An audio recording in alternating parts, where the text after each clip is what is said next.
ਲੋ ਸੱਜਣੋ ਤੇ ਮਿੱਤਰੋ, ਜਿਵੇਂ ਕਿ ਤੁਹਾਨੂੰ ਪਤਾ ਕਿ ਇਲੈਕਸ਼ਨ 2024 ਪਾਕਿਸਤਾਨ ਦੇ ਵਿੱਚ ਬੜਾ ਗਹਿਮਾ ਗਹਿਮੀ ਚੱਲ ਰਹੀ ਆ ਤੇ ਹਰ ਪਾਰਟੀ ਆਪਣੇ ਆਪਣੇ ਕੈਂਡੀਡੇਟ ਨੂੰ ਟਿਕਟਾਂ ਤਕਸੀਮ ਕਰ ਰਹੀ ਆ।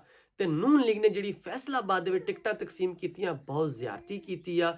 ਜਿੱਦਾਂ ਕਿ ਪਹਿਲੇ ਸ਼ੇਖ ਇਜਾਜ਼ ਨੂੰ ਟਿਕਟ ਦੇ ਕੇ ਉਹਨਾਂ ਕੋਲੋਂ ਵਾਪਿਸ ਲੈ ਕੇ ਮਲਕ ਰਜ਼ਾਕ ਨੂੰ ਟਿਕਟ ਦੇ ਦਿੱਤਾ। ਤੇ ਇਸ ਤਰ੍ਹਾਂ ਹੀ ਸ਼ਫੀਕ ਅਹਿਮਦ ਗੁੱਜਰ ਜਿਹੜੇ ਕਿ ਸਾਬਕਾ ਐਮਪੀਏ ਸੀਗੇ ਔਰ ਉਹਨਾਂ ਦੀ ਬਹੁਤ ਅੱਛੀ ਕਾਰਗਰਦਗੀ ਸੀ, ਮਤਲਬ ਆਪਣੇ ਡੇਰੇ ਤੇ ਬਹਿਣਾ, ਹਰ ਜਿਹੜਾ ਆਪਣੇ ਮਹੱਲੇਦਾਰ ਜਿਹੜਾ ਇਲਾਕਾ ਉਹਨਾਂ ਦਾ ਸੀਗਾ, ਉਹਨਾਂ ਇਲਾਕੇ ਦਾ ਤਰੱਕਿਆਤੀ ਕੰਮ ਬੜਾ ਅੱਛੇ ਤਰੀਕੇ ਉਹਨਾਂ ਨੇ ਕਰਵਾਇਆ। ਕਿਸੇ ਕਿਸਮ ਦੀ ਕਿਸੇ ਇਲਾਕਾ ਮਕੀਨ ਨੂੰ ਕੋਈ ਮੁਸ਼ਕਲ ਨਹੀਂ ਆਣ ਦਿੱਤੀ, ਹਰ ਕੰਮ ਉਹਨਾਂ ਦਾ ਕੀਤਾ। ਅਗਰ ਰਾਤ ਨੂੰ ਕਿਸੇ ਦੀ ਕਾਲ ਆਈ ਹੈ ਤੇ ਰਾਤ ਨੂੰ ਉੱਠ ਕੇ ਉਹਨਾਂ ਦੇ ਕੋਲ ਗਏ, ਅਗਰ ਦਿਨ ਨੂੰ ਕਾਲ ਆਈ ਆ ਤੇ ਦਿਨ ਨੂੰ ਉੱਠ ਕੇ ਉਹਨਾਂ ਦੇ ਕੋਲ ਗਏ, ਉਹਨਾਂ ਦਾ ਕੰਮ ਵੀ ਕਰਵਾਇਆ।